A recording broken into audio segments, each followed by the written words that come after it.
So a lot of times here at your college, as you can see, we have a lot of people who care about the issue. As Raquel, as you know, we train probably about 30 students every semester, give or take, to be domestic violence advocates. But a lot of times young people feel like, well, I really can't do anything about this issue. You know, I have friends who may have confided in me, but I don't know what to do. I'm only one person. So, what do you think, in your opinion, can young people actually do in the fight to end domestic violence? You know, a lot of our, we're students, we work, we go to school, we might not have a whole lot of money to give to the cause, but there are people who care. So how would you suggest that a student here from your college could get involved? Many of the ways to get involved is to become educated about domestic violence and what it means, and as my colleague said, is to handle the signs of an unhealthy relationship. One of the things that we believe that survivors make their own determination of what they're going to do. So you have to weigh your biases and judgments to decide when you're a part of that supportive system for them. Sometimes it's listening, sometimes it's providing them information, recognizing that each time you talk to them, you're helping them get to their next step. And I mean their next step, their ability to choose. And so that is preeminent in being a supportive system for survivors. It's becoming involved, making yourself a leader, making yourself, anyone can be a victim of domestic violence. I can be a victim of domestic violence in any day. I can be seeking services of many women and men of family. So you become educated for yourself, you become educated for your family, and you can also practice safety as you're becoming educated and supported. So we don't oftentimes advocate intervention into domestic violence incidents or happenings because that can be dangerous for you. But being a supportive friend who lets that friend know, hey, you're in Queens, the Family Justice Center is here. Catch this train there. I had someone who called me the other day who could not receive text messages at any time. And so it was more of a coding system between her saying, hey, I'm calling about this. I want to reach out to you about this. When are you available? And so it's about understanding what safety is for you. It's about educating yourself about domestic violence. And it's about being a supportive friend while allowing that victim, man or woman, to take the steps to move away from violence. That's a good point, Raquel. And you talked about helping them take their next step, which might not be your next step, right? Can you talk a little bit more about that on the panel? Like, a lot of times people say, well, why don't you just leave? Right? If you're ready to leave, then I can't help you. How do we deepen the conversation around that?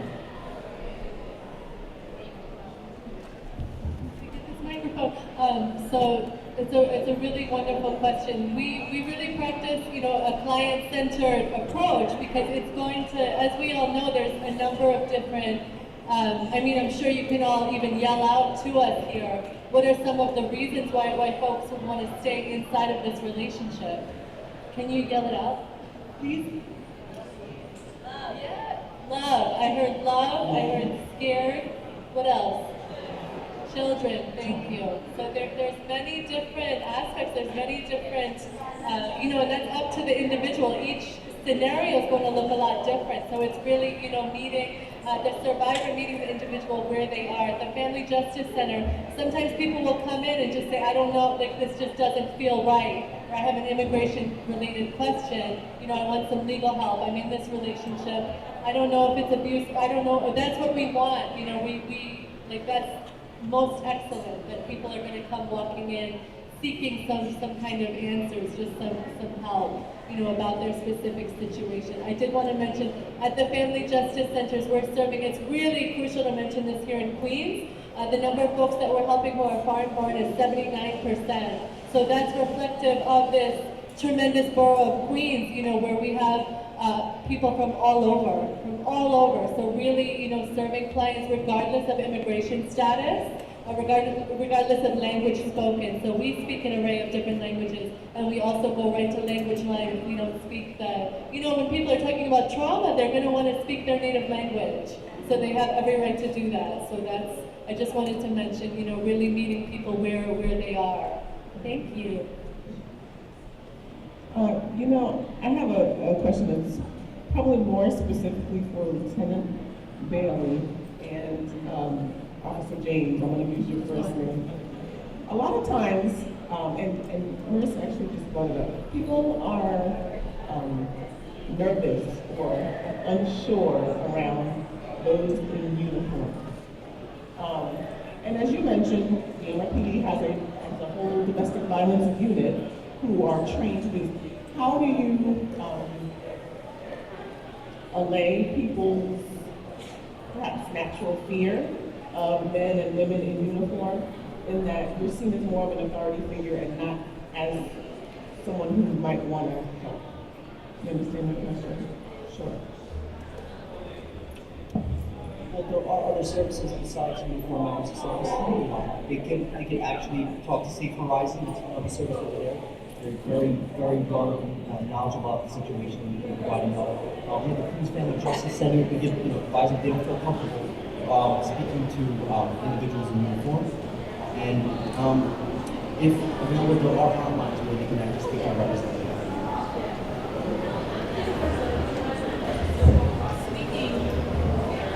I'll speak about being on campus. And I find that a lot of people do come to me and they won't come to the office, but what they will do is I'll be on the way to the cafeteria to get a snack and they'll talk to me. It's about being approachable. You cannot just decide one day that I want you to come and tell me all of your issues. You have to be approachable every day. They have to sense that you are genuine and that you are going to do everything that you can possibly to help them. So that's my support. That's what I try to do, and that's what my fellow officers try to do. We try to let people know that yes, we are law enforcement. Yes, we are here to make sure that rules are followed and that everyone that's in this building is safe. All the other buildings on campus are safe. But guess what? If you have an issue, either it's personal or whatever it is, you can come to us also. We know when to take the uniform off and be human beings, and we know when to put it back on and do what we have to do. And that's something that you have to do every day. Great, thank you, and that's true. I get a lot of people in my office say, I don't really want to go down to public safety. Or I don't really want to, I just want to talk to someone. I don't want to go to the police. I don't want to do that. And I think there's just a natural, fear, unfortunately, that people have. So I think it's important to, as you said, help people to work through that so that they can get the help they need. Yes. Let's say you don't want to come to public safety, leave me a message, and I'll also come to you or any other officer. All right, did you hear that? Lieutenant Bailey said that if you don't want to come to public, she said it, I heard the guy. She said if you don't want to come to public safety, you can leave a message. She will come to you. She or any of the other officers, and there are many trained officers in public safety. So that's a very, very good thing. Thank you. We came up against this issue a little bit earlier, but I figured I want to ask a question. Okay? Many people think that domestic violence is a woman's issue. And I'm putting that in air quotes on purpose, okay? What are your thoughts on the panel? And can men or should men be involved in the fight to end domestic violence? It's not just a woman's issue, it's everyone's issue. It's an issue involving children, adults. For example, if a father is hitting his, the wife, and the child observes it, he's going to learn that, and he's going to, use that when he gets older. It's unfortunate that it has to be prevented. Like Raquel said here, everybody needs to be educated on all ways of it, even the victim, the offender, people in general. It's everybody's issue, and it needs to be addressed. It needs to be spoken about because it'll be more liberating for everybody. It's an unspoken, subject, and it needs to be spoken. It's very important. Yeah, I would definitely agree with everything that Officer James said. I would also like to add that, in addition to what he said, that there are male survivors, there are male perpetrators. We don't have enough services for male perpetrators, thinking about the children as well. This is a human issue. No one is totally separate from, and we have to all hold each other accountable as humans. Any social issue, we all have to hold each other accountable if something is going wrong in our society. So, in addition. Definitely also recognizing that, domestic violence is kind of across the board and it doesn't kind of exist in a silo, but also that the majority of survivors are women and the issue is systemic and rooted in patriarchy, and also that if a woman is a survivor, there's also a perpetrator, which are men, so they're just kind of in the issue as it is.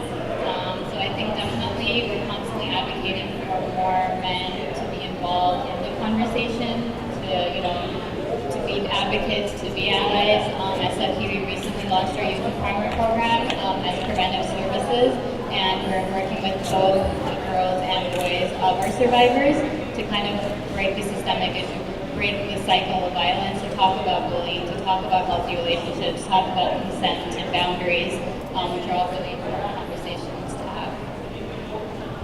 Also, sorry, one last thing I wanted to add is for the gender non-conforming folks, super important not to just label them as a women's issue or whatever. It's important for people to identify themselves however they want, and so those survivors exist too, and those voices need to be heard as well. Thank you for that point. I was going to point out how high the rates of domestic violence are in our non-traditional communities. Really quick, in terms of the organizations that are represented here, do you offer services for perpetrators, male or female or otherwise? Does anyone? I'm not sure. We don't offer services for perpetrators, but from our perspective, what we do, we engage perpetrators in court when survivors of violence speak to them directly about the effects of abuse, about making healthy choices, and about understanding that domestic violence affects the whole family. We also are part of the coalition of working with abusive partners, which really sets the model on the intervention programs.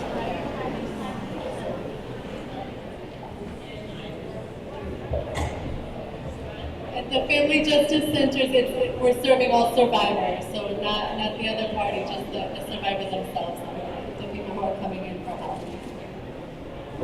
So at SFU, we also work directly with survivors. However, we do have a helpline, and if someone reaches out asking for service like anger management classes, or kind of counseling or therapy, sometimes we'll have them reach out and we'll connect them with other services that are available. What about the NYPD? How do you guys engage perpetrators? Well, if a crime is committed, obviously they will be arrested and they will be brought to court. And usually court gives that disposition of what happens to the offender. We directly don't provide services in regards to that. It's more of the law side of it. Did you have something to add? I wanted to make a comment about male survivors. One of the things we have to realize that when we talk about the effects of abuse, we typically talk about the effects of abuse on women. And I recognize that my organization is the Voices of Women, and so we do focus our constituency on women. But when you look at the effects of abuse and the stereotypes that men have, you have to understand that the effects that we address to women are the same effects that men are going through at America's victims when they are survivors too. So I encourage everyone to kind of step out of that male stereotype and stereotypical male box and recognize that the survivors have the same effects no matter what they identify as. My last question, we're going to open it up to the group here. was about something that you mentioned, Raquel. We talked about being a child survivor of domestic violence. Can you talk to us about what that means and how that might manifest and why it's important to also engage child survivors of domestic violence? So at how we identify them as child witnesses, the more technical term is we identify them as child survivors, the more technical term is child witnesses. And what that means is, for me, I witnessed abuse in the home. I saw it perpetrated against my mother, and I see how it affected me and my brothers and sisters. I turned my ideas of abuse into doing what I do at VOW, and to advocate for reform.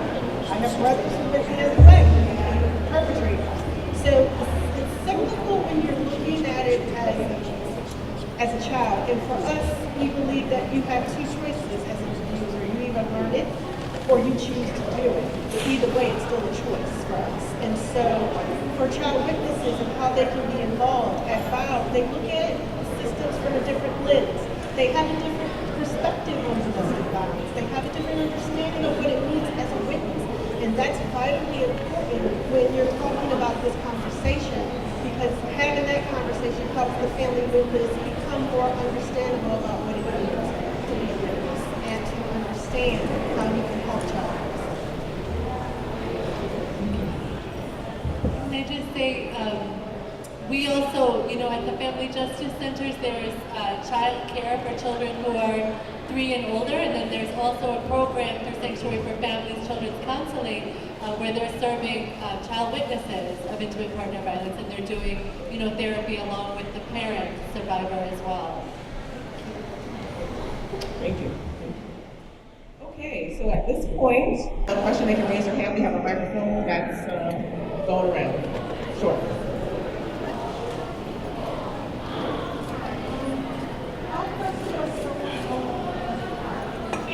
We can't hear you, sorry.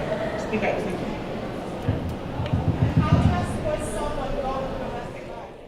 Okay, so the question was, how can I support someone going through domestic violence? That's the question. I think there's so many ways that you can support someone. One of the main things is being an active listener and not judging. Just kind of being there with the person and kind of going along with what they want. Telling them that you're there to listen, that you support them, you're going to help them through however they want. I think that can be one of the most amazing things, to just kind of be there. And then also just like kind of looking at resources, if you're kind of like, hey, I found these resources. I mean, I know you've mentioned a couple of things about your relationship or your situation, and I thought maybe you could go through these. And I'm happy to follow with you if you want me to go with you. I think one of the ways you can support someone is to go and collect information from all of these 25 tables so that you can be knowledgeable, about the things that are out there. Thank you. Were there other questions from the audience? Okay.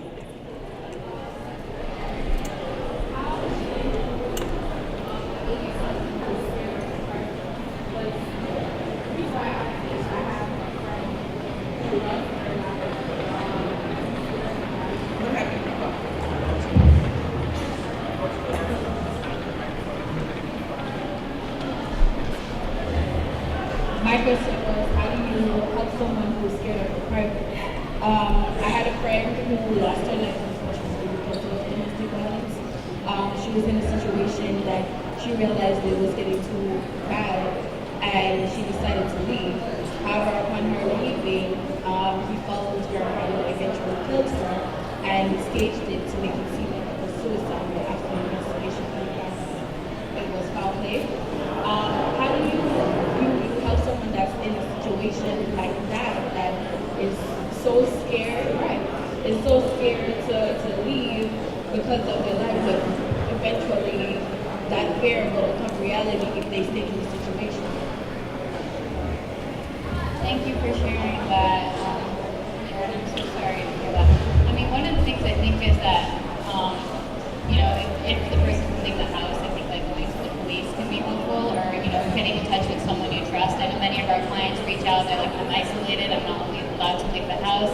But if there's an organization that you can find that does home visits, or if you can call the police maybe on behalf of them, in that situation, you're trying to bring them, to a safe place. I think that can be really helpful. In those situations.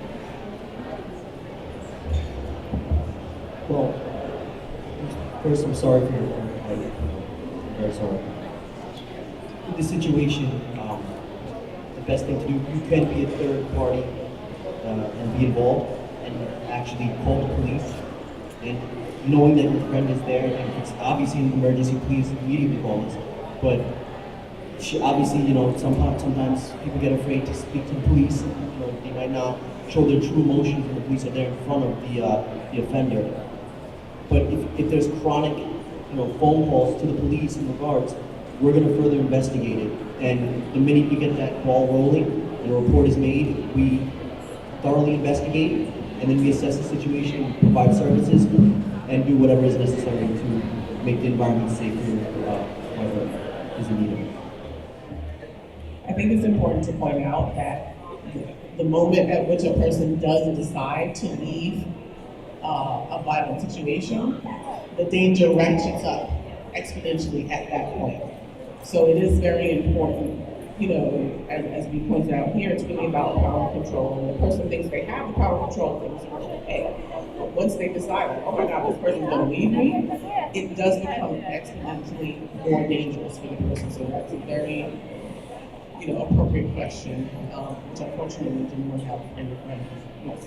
I'd just like to add, in our agency, and I'm pretty sure in all other IPD counseling agencies, if a survivor discloses that they're interested in leaving, it's our duty as a worker and a provider to go through a very thorough safety plan, to consider all of the risks, all of the factors. Can you explain what a safety plan is? Sure. So a safety plan is if the person decides to leave, how to do it safely and how to consider all of the factors that might occur, meaning danger, weapons, the children's safety, pet safety, family member safety, like really going through each individual situation and considering all the factors before executing a plan to leave so that they can leave and they're safe, they're not abused further, they're not stopped, etc. So just sort of figuring out the safest way for a person to live and survive. I just wanted to mention at the Family Justice Center, we're constantly doing safety plans with individuals because that risk is always changing. Every time people are coming in for a visit, maybe something just happened, but they're not going to necessarily share that with you. So we ask those questions to see, and there's certain risk factors that's going to indicate, that there's a higher risk, an elevated risk.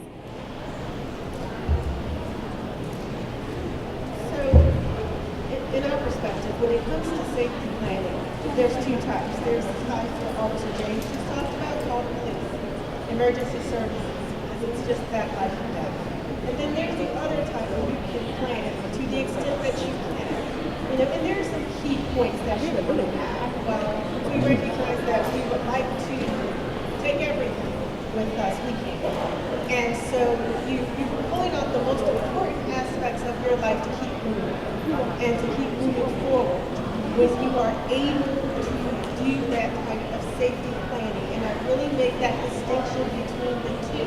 Because calling the police as a third party or calling the police for yourself is a form of safety.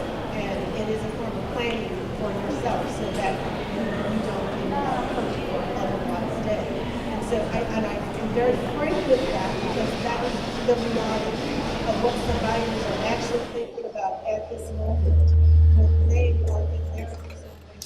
And we must remember that while we're sitting here, there is someone thinking about those moments right now. So in the case of your friend, I'm deeply sorry. In the case of everyone here, remember safety planning is the best you can do. That's it.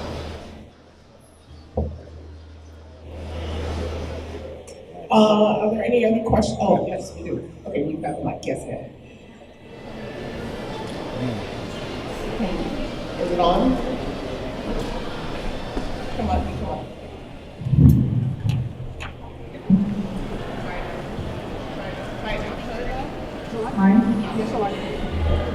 My question is similar to the previous one, which is that I want to know how do you tell signs that someone's being used? Because I have some experience like her.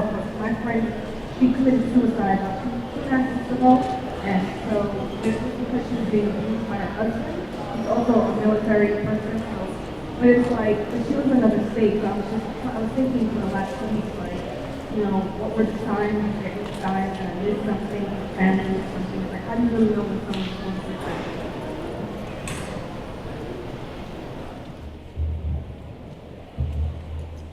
From interviewing victims, it's usually lack of communication, lack of replying to messages. A lot of victims, they feel scared to reply because their abuser is very controlling of every action that they do. On a physical basis, obviously you see bruising, swelling. I know this sounds very general, but some victims wear shades to cover their eyes, or apply makeup to cover bruises. Wearing clothing that's not too revealing on like a hot summer day, so they don't expose anything.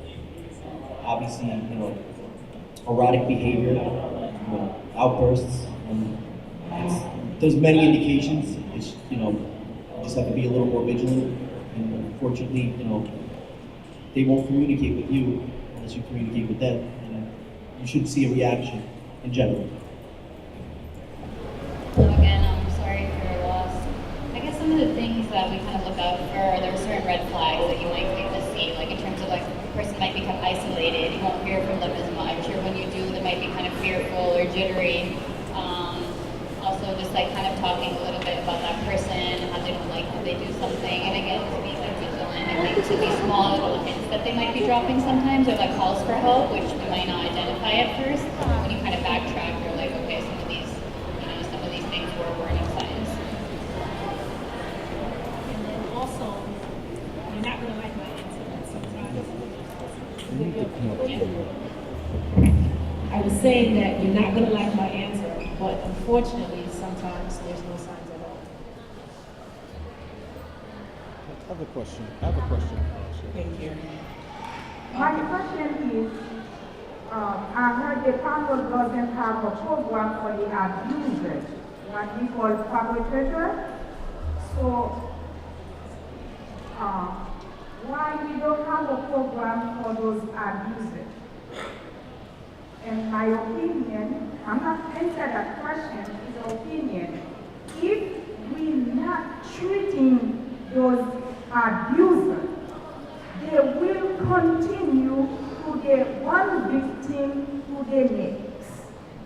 That's my question. So thank you for that and your question. She talked about, services for, for perpetrators and for abusers. And I think probably much of the education and probably much of the resources in this space go to survivors, right? And go to victims, but I'm not sure how much time is spent on perpetrators in general, so that we can end the cycle of abuse. I think more of what we do around is like education. So we'll go to like different religious institutions, different schools, different spaces where we're talking more about the issue to kind of bring it to the forefront. Also realizing that we know where our survivors are coming from, which means that perpetrators are coming from the same areas. So we're trying to do more outreach in these areas. So we have a large population that comes from Bangladesh, and they all primarily speak Bengali. So we're trying to come up with a kind of like a curriculum or some kind of presentation where we can go do in the native language in these isolated communities and spaces.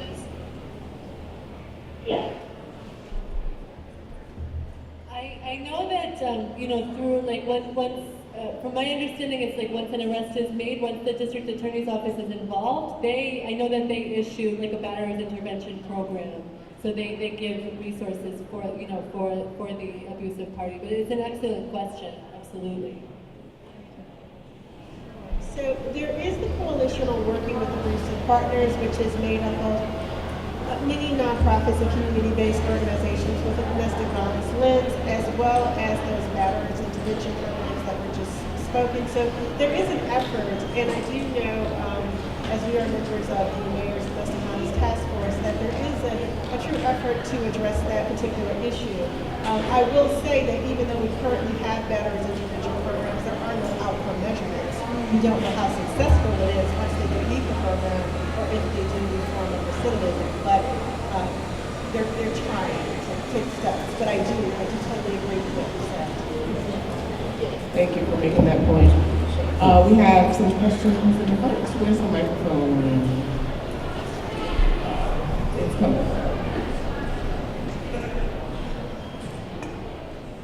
I spent 4 years in the Navy, and I noticed that one thing that the military doesn't do is have the programs for veterans or military members that may be experiencing the very having issues that shots from the love. So my question is, are there any organizations that military members and veterans can go to when they get out that they can seek help for domestic violence? That's an excellent question. Does anyone know about programs or organizations for military veterans? The only thing I can actually think of in regards to your question, Ed, is that they would get in touch with their local VA, Veterans Administration, and or talk to their the chaplain. They could probably give them some advice on having to work out what's going on in their situation. But in regards to military, that's the only answer I can actually give to you. I'm going to refer you to our Office of Veterans Affairs. Okay. No information.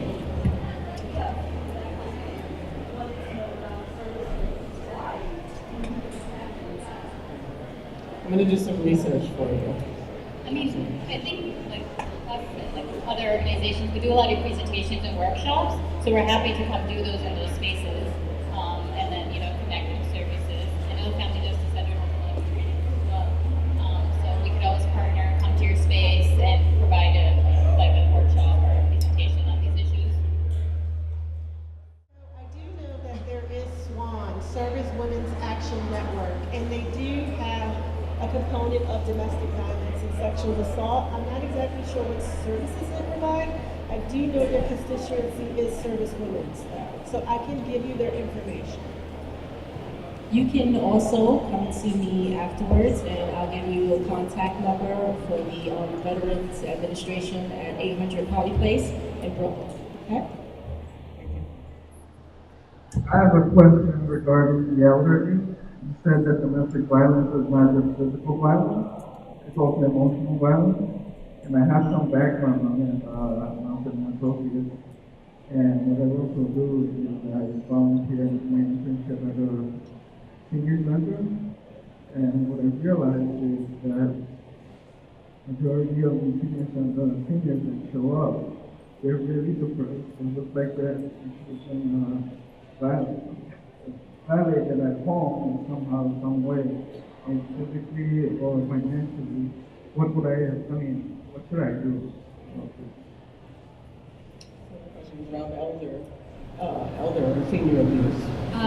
So I know that there are at least 2 organizations that deal with elder abuse directly, one of which is JASA, which has a presence in the Queens Family Justice Center, as well as I think they have a table here. Yes. Also the Weinberg Center, which I believe is in Manhattan. So those are 2 resources. If someone discloses to you that they're interested in seeking help, those are 2 resources that you can provide them.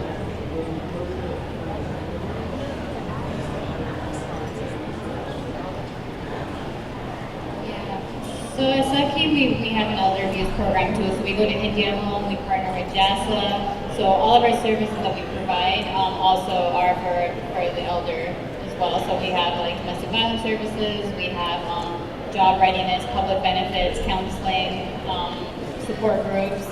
So, and we do these in different languages. Urdu, Hindi, Punjabi, Bengali. So if that helps, we can talk more later. I wanted to also mention, you're mentioning depression, or if it's more of like a general mental health concern that they have. There's NYC Thrive and NYC Well, and those are accessible, to a wide array of languages. We have a question. Okay, we're going to go here and then we'll go down front. Yes. My question is, how do you know you're in a domestic violence relationship? Because my friend, how do you know you're in a domestic violence relationship? Because my friend, he said about his mother calling 20 times a day.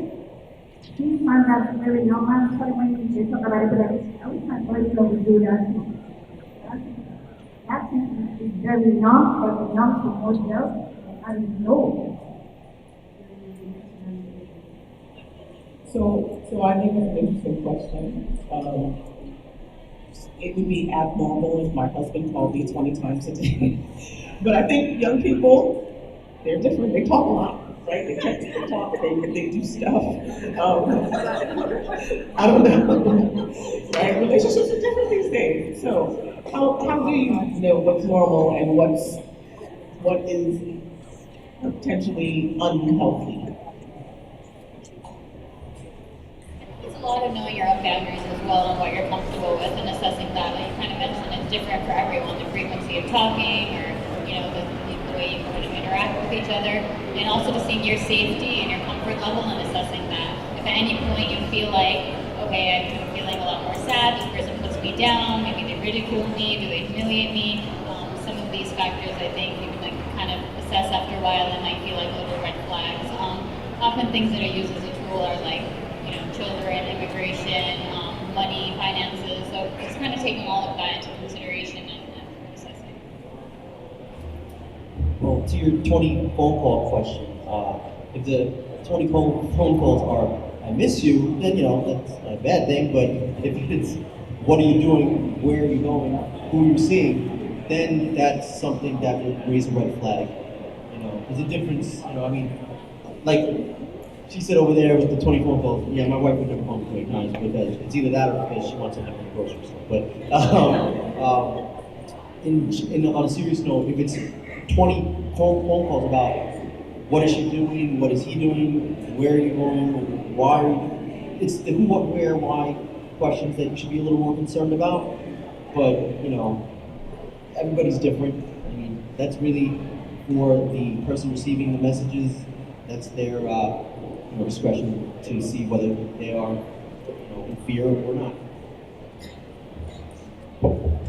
Yeah, I think that was a key point, like if there's fear or if there's an element of control or, power. So I think it comes down to that. And I think it was mentioned before, that sort of a personal boundary, like it's gonna be different from, based on the individual. One of the other things that comes to mind now is just recognizing, like we did before, the relationships or situations look differently. Now with like dating apps, like what are the boundaries over there? Is someone sending you photographs? Are you safe when you're going to meet someone? And just having those conversations. Maybe if you are 100% sure who this person is, letting a friend know where you're going to be or who you're going out with. And just kind of setting the boundaries and recognizing that yes, you deserve to be, you have your bodily integrity, your self-esteem, just to remember all that stuff when you're going somewhere, your self-confidence, and not to lose that in a situation. I'm going to read some of our anonymous questions. Okay, we have a few, and then I'm going to get you.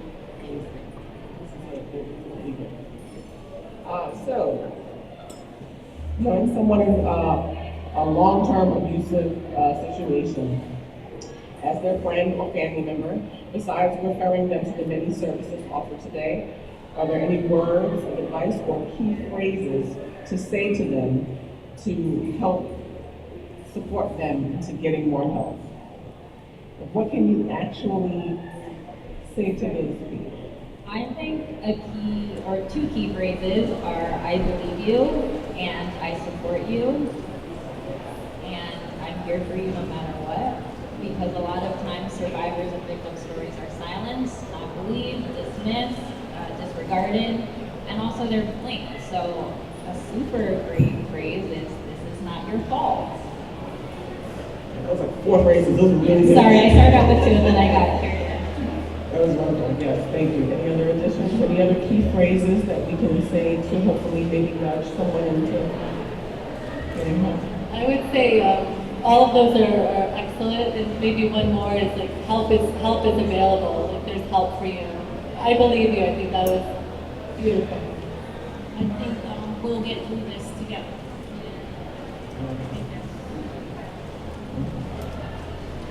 Okay.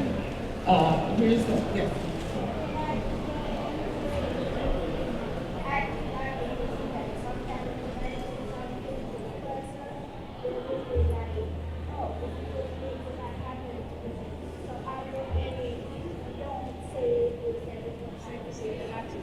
Think things not to say. Not to say, because sometimes you go to somebody and you tell them, say, oh, it's because me, it could not have happened to me.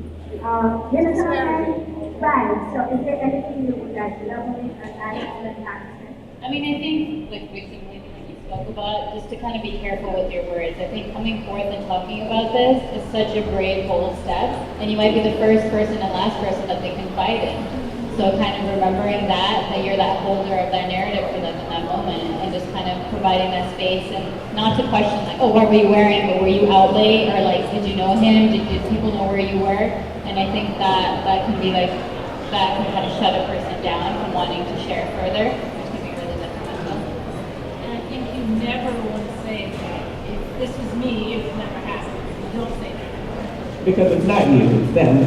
So you have to be understanding. I think like violence also, it's, you know, what we spoke about, it kind of crosses all boundaries of age, ethnicity, socioeconomic class, all of that stuff. And what I've seen with some of like, you know, we work with, most of our clients are under, you know, 85% under the poverty line, and are recent immigrants and haven't studied beyond high school. But some of the clients who have, or they have higher education, they feel a lot of guilt and shame. And people often put that on them, like, oh, you should have known, you're a lawyer. Like, why didn't you pick up the signs? Or you're a social worker. And, you know, often these things happen no matter what profession you're in. It just happens, and not to feel that guilt and not to impose that guilt on somebody else either. All right, our next anonymous question, this is a good one.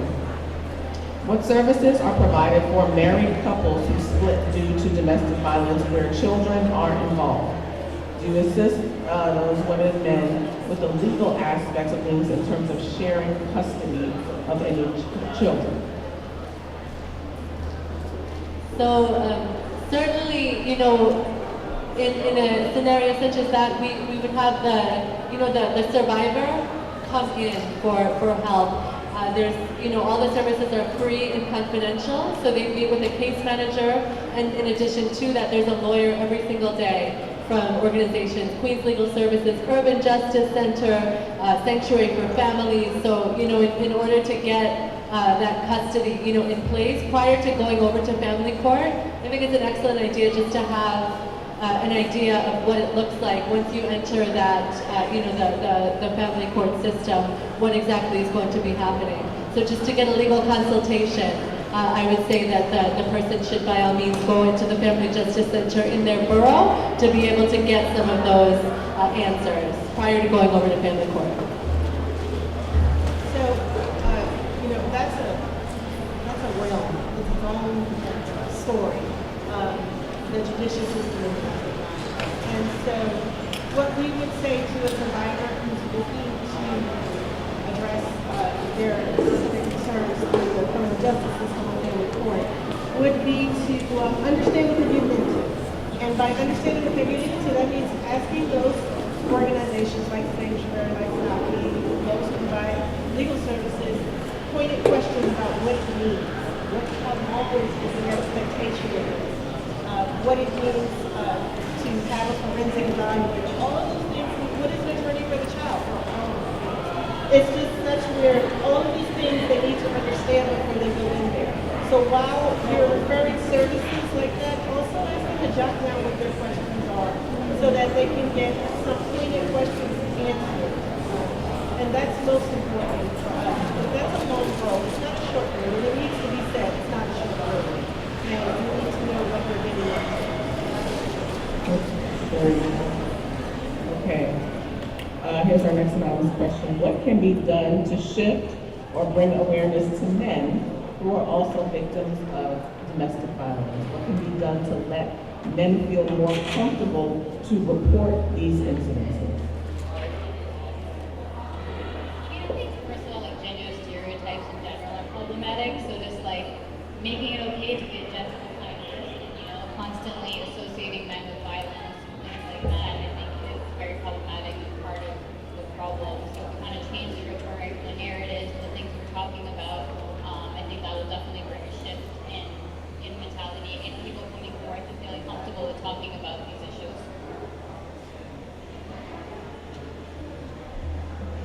Well, I deal with a lot of victims that are men as well, and you know, they feel guilty for doing the reports because they feel like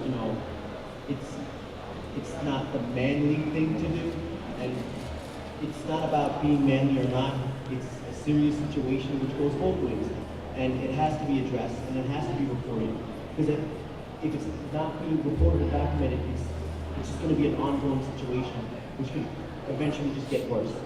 And the only way you can do that is by having panels like this and having people, wonderful people like you here listening to us and educating yourselves. And you're already doing that combat against domestic violence. And the men and women who are here, the more and more you show up to these things, the better it will be for everybody. Because then it'll be like a network. You learn, and then eventually you can discuss that information with somebody else who could possibly be in a domestic situation and they don't know how to talk about it. One last, what would you say to a woman who is being abused and absolutely does not want to leave?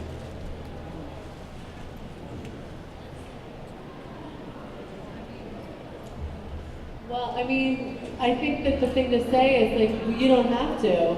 There's really, it's a matter of like meeting somebody where they are and doing like a thorough safety plan with them. Because this is a survivor, so this is somebody who's gotten themselves this far. Obviously, this is the expert. The expert is the person who's in the situation.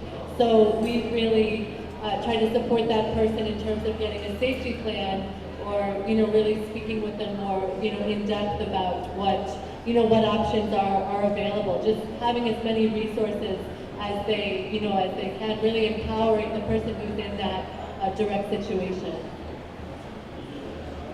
I think as a supporter of that individual, as well as service providers and advocates, we have to start embracing harm reduction. And when you embrace harm reduction, it's mitigating the abuse, and we have to be real about that. There are some individuals who are not going to want to leave. So how do you mitigate that abuse so that it is relevant in that relationship until they're ready to take that step? We've actually had clients who've gone back to their partners, and it's a tricky thing as an advocate because we've gone through like a year trying to kind of like get them on their feet, they'll find a job, therapy, and all these things, and the person comes back and they say I'm sorry, and it's a tricky situation. We've had a couple of clients who after a couple of years have, even if they've left that relationship, they've actually another unhealthy relationship. So again, just trying to really break that cycle of violence and just really encouraging that person to seek counseling or therapy and talking about what a healthy relationship looks like. We have one last question, will be our last question before we wrap up, and I want to thank you guys in advance for being here and answering these questions and talking to us. Alicia, did you have one last question for us? Here comes the microphone. My question is, do you think that culture or religion can influence why someone doesn't want to speak about domestic violence, and what we can do to change it? I'll start. So we work with South Asian women, and within our culture, we don't really talk much about, not to like, kind of confine it, but we don't talk much about relationships.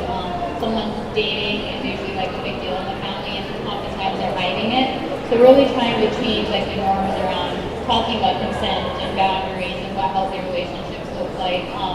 There's like patriarchy within the communities, where they'll kind of often favor like male children over female children. We're trying to break, through social awareness, kind of break some of these conversations and things like hospitality.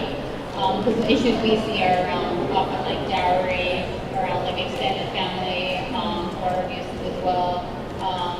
Oftentimes like,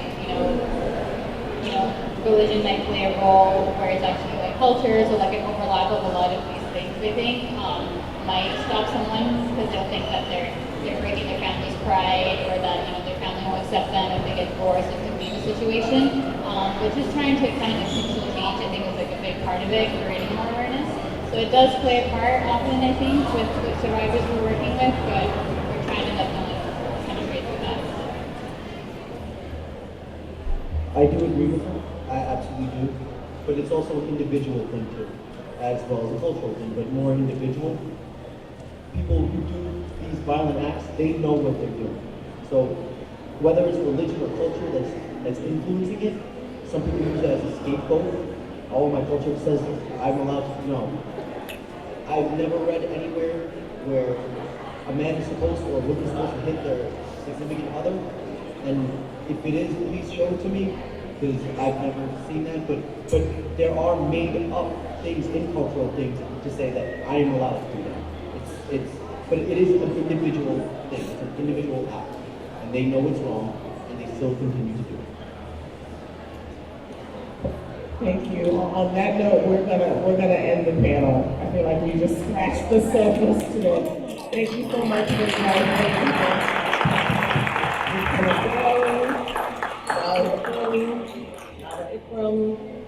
Mr. Beckett, Singh, Officer James, thank you so much for being here. We truly appreciate your time, as well as all of the organizations that are here today. They're going to stay here and set up for a little while longer so that you guys can now go and get some information. Two other quick housekeeping things. If you're here for any of the social work classes or the health classes or nursing or OT, please sign in so you can get credit for being here. And lunch is going to be served. There's pizza on this side, there's sandwiches on this side. Please make sure you eat before classes begin again at 2 o'clock. Thank you for being here. Thank you.